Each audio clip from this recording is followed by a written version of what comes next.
Welcome back, Shalloners. Well, we're all still quarantined, obviously, for the foreseeable future, and it's almost like being in prison. The first rule is like, don't count the days. If your release date comes, it comes, but don't count the time. Just accept that this is reality now. I'm like, I get that. Thank you. Love after lockup wisdom. And as we're dealing with this virus, we're noticing how a virus can mutate, right? To mutate, to be stronger and cleverer, to take us over and get what it wants. But I'm not talking about the coronavirus. I'm talking about the virus of fuckboys, right? The ultimate virus. The virus that has infected almost all of us at one point or another. Have we built up herd immunity? We have not, okay? I'm trying to be an asymptomatic carrier of this virus, but it's hard even for me. That's right.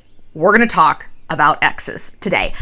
Because I know we're all locked down, everyone's hormones are going, and if you haven't heard from an ex, you're probably hoping that you hear from an ex. It's probably making you drag everything out of your emotional closet and look at it and try it on, and I can't give it away. We are all just on the cliffs of insanity, like 24 hours a day. I get it.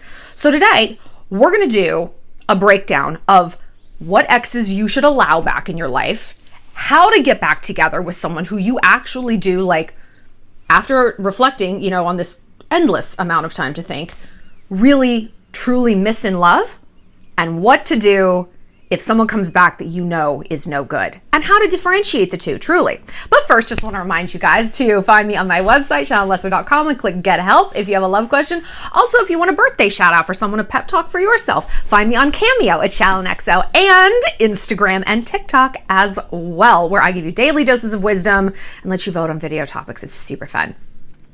I'm sorry I look like a boy at a truck stop. This is, I don't know, man. I look like my name's Garth. I don't know. I don't know. So we've got some celebrity couples that are all like quarantined up. First among them, Jesus Christ, Khloe Kardashian and Tristan Thompson. Not this shit again. Not this again. And we have all suspected for a while that they're actually back together. And our first clue was her tour of contrition, right? Her tour of forgiveness. I forgive Jordan. I forgive Tristan. I just want everyone to be happy and positivity. Girl, and you all read her shit right. I read it too. You're just blanket forgiving everyone to pave the way for you and Tristan to get back together. We're not stupid. As someone who's dated someone who's cheated on them multiple times, we all have. Have we not all been down this road? I mean, I can't say I don't get where she's coming from. I do, because you love someone. And when someone cheats on you, where does that love go? You wish you could just snap it off, and you wish that you could agree with everyone who's like, he's dead. Girl, he's dead. He's dead. He's a psychopath. He's done. And you're like, I know. I know it. But you do know it. And that's the worst thing, is you know it, but you don't feel it. And you're probably thinking, like, she's had so much time to feel it and get the memo. I know that. You're preaching to the choir on this one. But I think we all kind of saw this coming. And I almost feel like, in a way, she's so psyched she has that baby because it's the perfect excuse to see him all the time. Not like it's not valid. A child should have access to his father, even if that's its father. Ugh. But I remember I had someone cheat on me a while ago. And I remember thinking, because we had a pregnancy scare, I remember thinking I wish I'd had a baby, because then I would have an excuse to keep talking to him, And I felt ashamed of myself for feeling that way, but it's like I loved him. And it's like I hadn't wanted this. I wanted to just keep on loving him. That was the path I was on. And where do you go when that's not what you should be doing? You're caught in this cognitive dissonance loop where the reality and how you feel do not align, and it's agony. But he sucks so bad. Tristan Thompson just sucks. He's getting less hot. Does anyone notice that? Did you watch the premiere the other day? I was like, oh, you look like he just looks sort of grubby and mangy. Like, I just wanted to like scrub his face. You know how like kids get like slobber and Cheerios mashed in their skin? I was like, what's wrong with you? You look unkempt. And so they are quarantining for the sake of True. Now, True, they're not quarantined in a 1-bedroom apartment in Brooklyn. They're quarantined in a massive mansion where you can avoid each other. But it doesn't matter where you go, your feelings will follow you. And you could have 400 square miles. If your ex is within those parameters, you're going to be thinking about them, right? And I feel like, again, I feel bad for her. And if it was me, I would be tempted to be like, well, tough shit. No, I'm not quarantining with you just because you want to see your daughter. But then it's like, then your child is a pawn, and that doesn't help anyone. That's really destructive and really corrosive to you and that child, and it's just all bad. Then we have a different couple. We have YUNGBLUD and Halsey. Evidently, Halsey is done with Evan Peters and back together with YUNGBLUD, who she started dating, or I'm sorry, who she broke up with a month before she started dating Evan Peters. I need a fucking Dramamine to keep up with Halsey and her dating life. It is just around and around and around. I cannot think of anyone I would rather be quarantined with less than YUNGBLUD. He seems like a very nice young man, but such a spaz. By his own admission, he's ultra ADD. And if you've just seen an interview with him, it's like trying to herd cats. You're like, over here, camera's over here. Nope, don't put that in your mouth. Stop that. You just want to get a spray bottle of water and you're like, focus. But she also kind of seems like that. So in a way, when you look at these two couples, Tristan and Khloe, YUNGBLUD and Halsey, my money's on YUNGBLUD and Halsey getting back together. Like, that makes more sense to me. I feel like Halsey always needs to date a musician. She's so intense and creative that I don't feel like Evan Peters was enough. I don't feel like he was enough. I don't feel like he was honestly crazy enough for her. Like, I think she needs someone crazy to either make her feel less crazy or to enable her crazy, validate her. I don't know. I still like her and G-Eazy together. I do. I know he cheated on her, but I know. I feel like he needs to grow up, and then he's going to be like, okay, I've done this. I've hit chicks all over the place. And Halsey is the one who's still on my mind. You just wait and see. Give him a year or two. I think he's going to grow up. I think losing her was a wake-up call for him, right? Although that Megan Thee Stallion thing, oof, I don't know. It's very weird.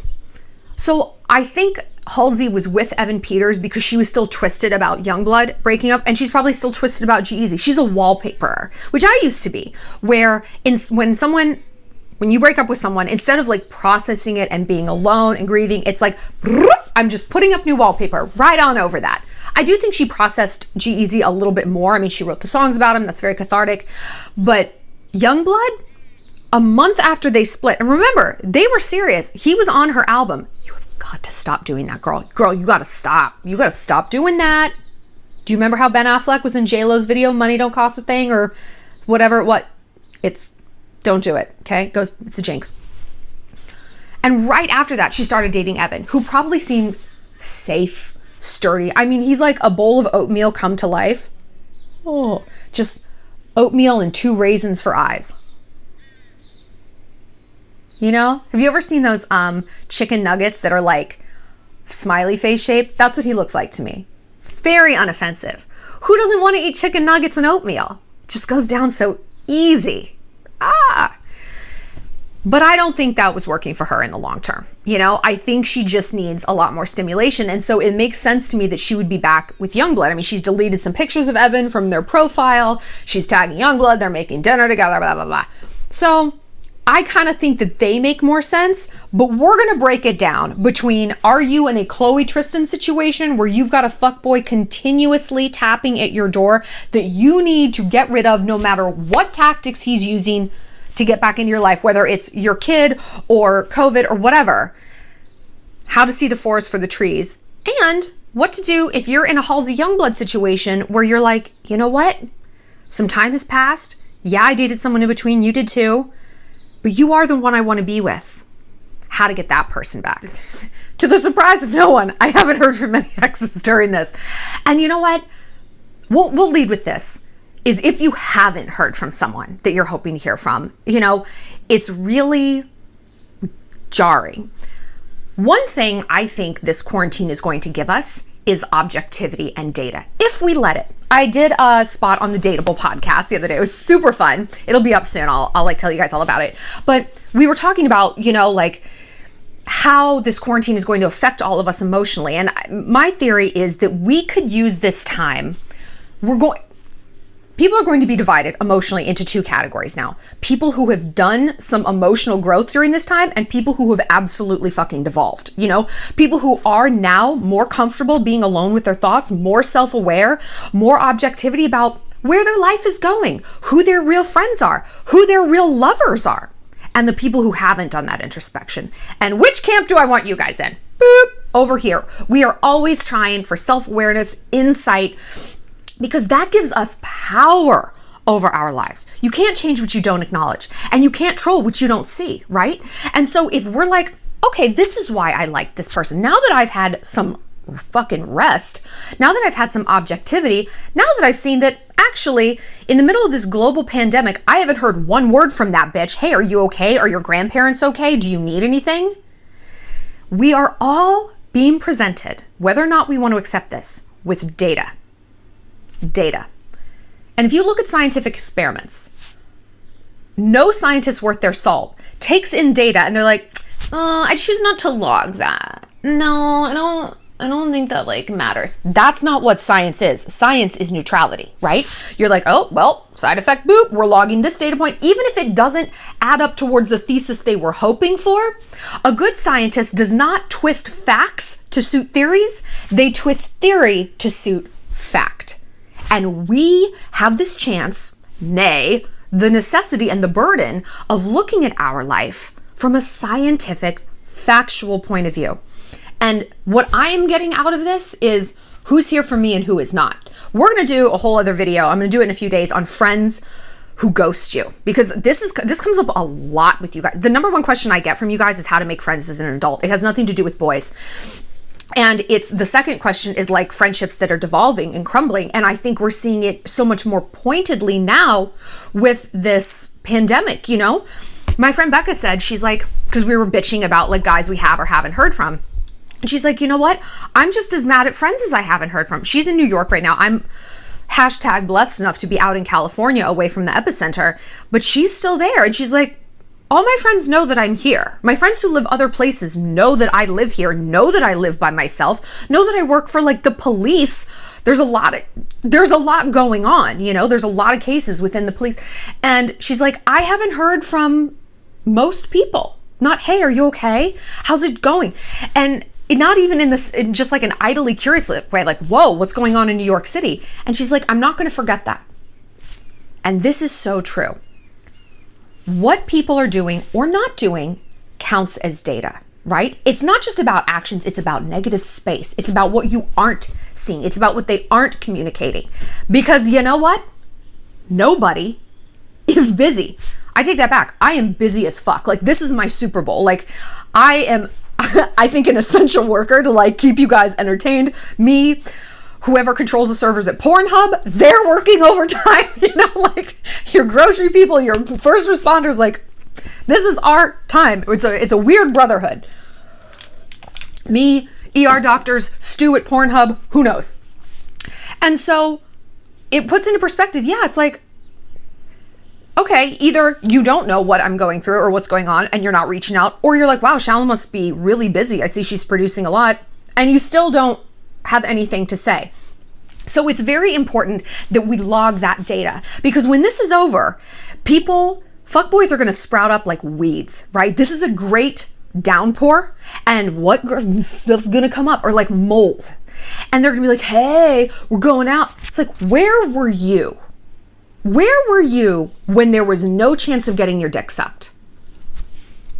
Oh, you were nowhere. That's interesting. That's interesting. That when suddenly an orifice, a penis receptacle, was of no use to you, I didn't exist. Do not fail to log that data point, or to your own doom, you know? Because like I said, we are all in this great pulling back, in this great perspective where we're like, wait a minute, you literally don't care if I'm dead or alive. And the stakes are very real, right? So before you start thinking all nostalgic about this fuckboy or that fuckboy, which of course we're going to, remember that the most dangerous emotion is nostalgia, right? It colors our perception. They say hindsight is 20/20. No, it's not. Not if you're a hormonal girl. It isn't. It is like 0.99. It's, or whatever a bad vision is. It makes us look back on everything and completely rewrite history, because we don't remember the reality. We don't remember the reality. We remember the feelings, right? We remember the love. If nothing else right now, we might just be remembering the drama we might only be remembering the pain. But when you're bored, pain is indistinguishable from pleasure. It's simply stimulation. And when we're understimulated or when we're overstimulated and we're anxious, we're on the opposite end of the same spectrum. And so the remedy is going to feel identical. Like you're going to go for the exact same sort of remedy. Stimulation, either to distract you or to hype you up, or at the end of the day, you want to get out of your head, right? Whether that head is like a flat line or it's just all over the place. And isn't it so much easier to dig up the bones of a previous relationship and dance around with them instead of like coming up with something new to occupy your mind? Maybe dismantling, why am I digging up the bones of this relationship? Why did I date this person to begin with? But then it goes back to, well, which category do you want to be in when this is over? Do you want to be in the category that rose up, or do you want to be in the category that devolved? Because like I always say, you can't change what happens, but you can change what it meant. We cannot change this quarantine. And the more we fucking bitch about it, first of all, the longer it's going to last from a logistical point of view. If you don't stay inside, like, just stay inside. We're going to go climb Kilimanjaro this month. Just stay inside, bro. And also, like, I lost my train of thought.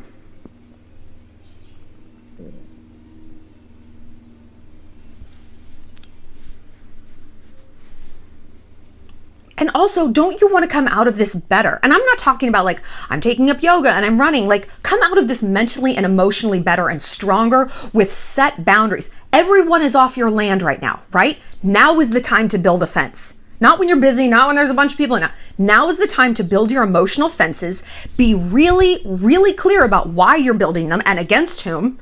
And then when they release everybody out, you're gonna be like, oh no, I know my property line and I know my fences. No one's getting in here, okay? So here's my tactic for dealing with exes who come back up. Because there's two different categories. There's people who are legit and there's people who are fuckboys, right?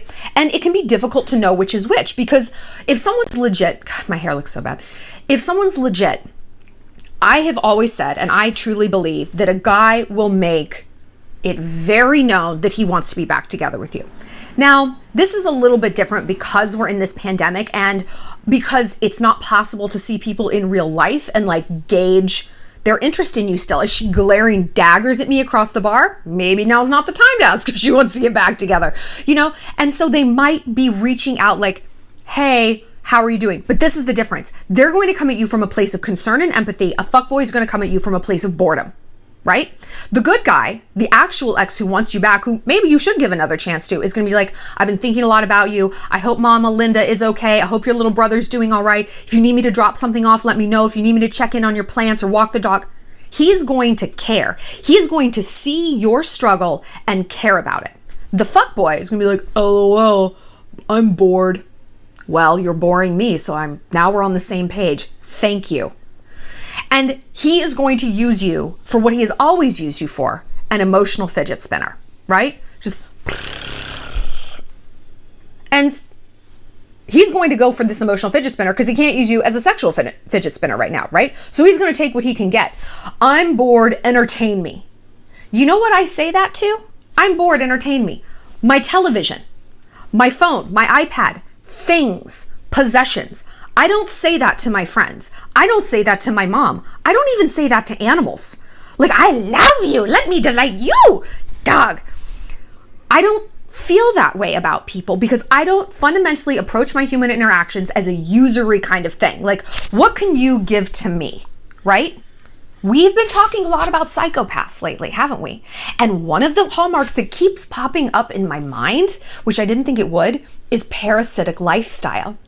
And I'm not saying that all these fuckboys in your DMs are parasites or, well, not, I'm saying they're parasites. I'm not saying they're psychopaths. Some of them are, though. I mean, these are statistics. Some of them are. There are psychopaths in your life right now. So you got the great perspective. Let's pull back and log some data. But the parasitic lifestyle comes into play because it's like, what can you do for me? I'm bored. I don't have any attention. Blah, blah, blah, blah. And I know what you're thinking. Well, Shallon, we're all bored. We all want attention. I want attention from guys who are texting me. I get that. But do you seek that attention from someone who genuinely liked you and you didn't like back? If so, fuck you. Like literally, fuck you. That's really shitty to do to people. Don't do that. I mean, if you have a relationship with someone, a dynamic where it's like, you're each other's mutual fidget spinners, 2 spinners going at once. Okay, great. Like text back and forth, send some nudes. Don't send nudes. FaceTime. That's fine. But if you know that there's a guy whose heart you broke, you knew he wanted more from you, and you just kind of like take him off the shelf when you needed ego boost. Yeah, girl, fuck you. I've been that person. You've probably been that person. We cannot be the people we hate. We can't be the people we hate. It doesn't get to work like that. I mean, don't you wish it could? Wouldn't that be glorious? I'm going to be a complete jerk and get everything I want and have no accountability. It sounds awesome. I mean, that's the dream, but that is not how we treat people. It's really important to understand that character is decision making, right? Because I hear from you guys all the time, he's not a bad guy, he just acts bad. Then he is a bad guy. He's not a bad driver, he was just drunk. Does that make sense to you? No. Does that mean, oh, well, they were just drunk, so okay. They get a harsher consequence than a bad driver because they were deliberate, because they knew of an outcome and they chose to engage in that behavior. Well, when you choose a behavior, therefore you choose the consequence. So if we're dealing with people who are like, well, he's not a bad guy, he just acts bad. Girl, I don't know what to tell you. I don't know what to tell you. You aren't like that either. You don't just act bad and expect other people to pick up the slack, but maybe you do. There's a faction of people who watch this channel who are going to be like that. It's simply statistics. But we have to gird ourselves against our own predilections as much as possible, you know? So if you get the fuckboy back, or an ex, or someone who you're just like sniffing around, handing you platitudes, blah, blah, blah, I have a script for you. Are you ready? It's a good one. Okay. So I listened to this podcast called Noble Blood. This is not an ad. I don't know her. I am just like stone cold obsessed with this. It's historical stories about like Marie Antoinette and Lord Byron and just Chinese emperors. And Dana Schwartz, she's the editor or the host. And she like writes it and everything. And her voice is so silvery and magical. It's like this ASMR, but the stories are so interesting and so well researched. And I hate podcasts where it's like a bunch of people like, and they're just like going on these rants. It's fucking agony. I like single host podcasts and hers are the best. And there's this one episode, I'm going to link it below. Again, not an ad, just obsessed with her. So cringy. I'm so sorry. Dana, if you're watching, of course you're not watching this. I'm sorry. It's called Let Him Be Hanged There by a Lamb. Or maybe for a lamb. But it's a story of Lord Byron, a poet, I believe in the 1800s. Yeah. And his affair with socialite Caroline Lamb. Now, he was the ultimate fuckboy. Ultimate fuckboy. Like, picture him Bieber, but like poetry Bieber. And just like, oh, here we go. Caroline was like Paris Hilton, Kate Middleton, like upper crust, got everything she wanted, like fabulous. And they had the most tempestuous, crazy, insane relationship, like crazy. Just listen to it. I don't want to give it away, but it was amazing. Like, I think she's got some serious like fatal attraction stuff, but she was sending him like dozens and dozens and dozens of letters after they broke up. I mean, he ghosted her. He proposed to her and then he ghosted her. Fuck boy. And it's funny, you think a fuck boy is a modern thing, and it's not. Like, men are men are men. And this is why people are like, no, I should be able to ask a guy out because things have changed. Bitch, no, they haven't. Ain't nothing new under the sun, okay? And if you tell yourself that, all you're telling yourself and all you're telling the world is, I have failed to learn any lesson from history. I failed to learn anything from the schools of psychology and sociology. I have just turned that off, and I think I am the exception to every rule. Yeah, not. So one thing that stands out to me in this Lord Byron thing is how he responds to Caroline's billions of letters. This is the script, right? Correct your vanity, which is ridiculous. Exert your absurd caprices upon others and leave me in peace. If you send that exact paragraph to a fuckboy, first of all, you know what's going to happen? He's going to be confused. They're very simple creatures. Then, if he's a little upwardly mobile, he might Google that. And you know what he's going to find? This video, because I'm going to put that whole script in the description so that it's indexed on Google. What does it mean though? Because it's like a weird phrase and I have churned it over and over and over in my head. It is like a bullet in a gun loaded, pointed at whoever might slide into my DMs. Correct your vanity, which is ridiculous. This means get the fuck over yourself, okay? Like dial down your own narcissism because you look insane right now. Correct your vanity, which is ridiculous. Exert your absurd caprices upon others and leave me in peace. What are caprices? Capriciousness is moodiness, but like in a very like extreme and insane way. To say that someone is capricious, like Snooki is capricious. It's like they're just volatile. They're all over the place. Like that Cash Me Outside girl, Behed Bahabi. I don't know how you say her name, but Behed Bahabi. Bad Babi. I don't know. She's capricious. It's not a compliment. Exert your absurd caprices upon others. Sell crazy somewhere else, bitch. Leave me in peace. Because what this does is shame them, but in a way that's going to make them not understand, which I like because I want to make a fuckboy feel stupid, right? If someone is barking up the wrong tree with this shit, let's take a pause and define the wrong tree. The wrong tree. A guy who we should send this to is a guy who ghosted us, who dumped us in a callous way, who never defined the relationship, who gaslighted us and made us feel crazy for seeing, oh, that he's cheating. Well, why do you still have Tinder installed? And what are these notifications? And who's this girl that tagged you? Okay. Not people who you simply broke up with. Not relationships that simply ran their course. It's like, correct your vanity for asking about my grandmother. This is like the A-bomb. And you know what? I feel like pressing a bunch of buttons, releasing a bunch of A-bombs now. People deserve it, you know?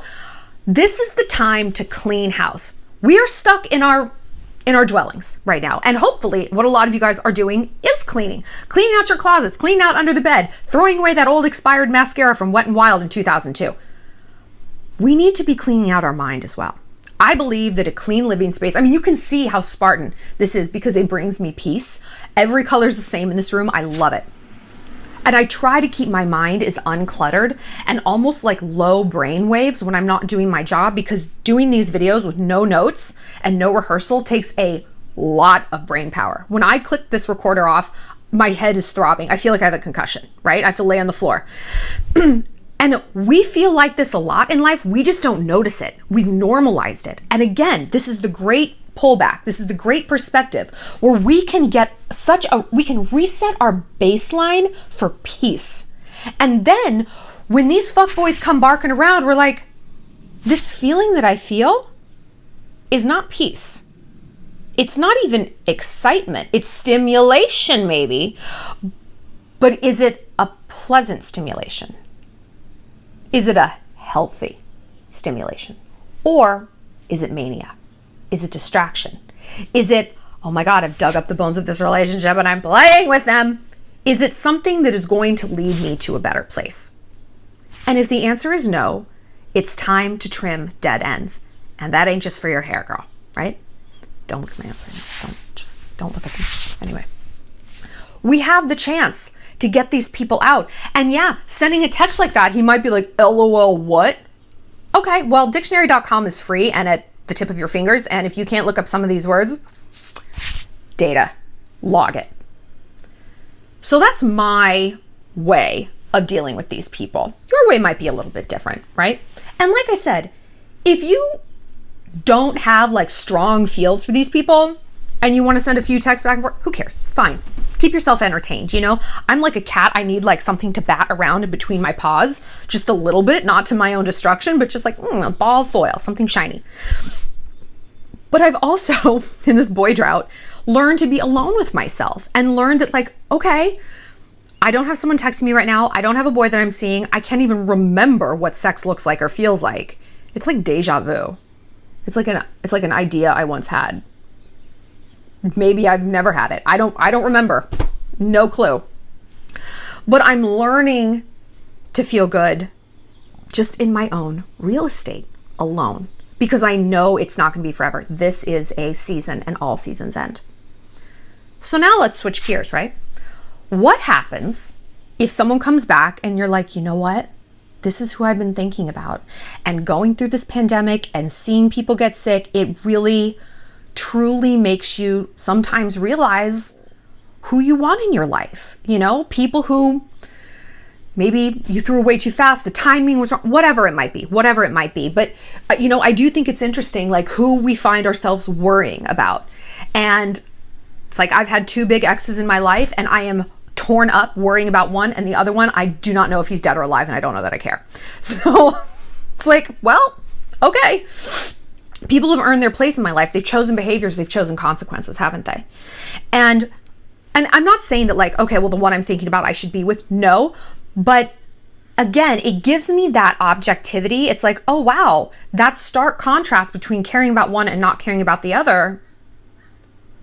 Maybe this is significant, and maybe that means I'm not going to get into relationships like I was with that different ex, you know? And these are not the exes you think. It's whatever, it doesn't matter, long ago and far away. But again, it's interesting which ones bubble up, right? So say that there is someone, he's reached out, maybe you've reached out to him. Hey, I know your grandmother's old and she's in an epicenter. Like, how are things going?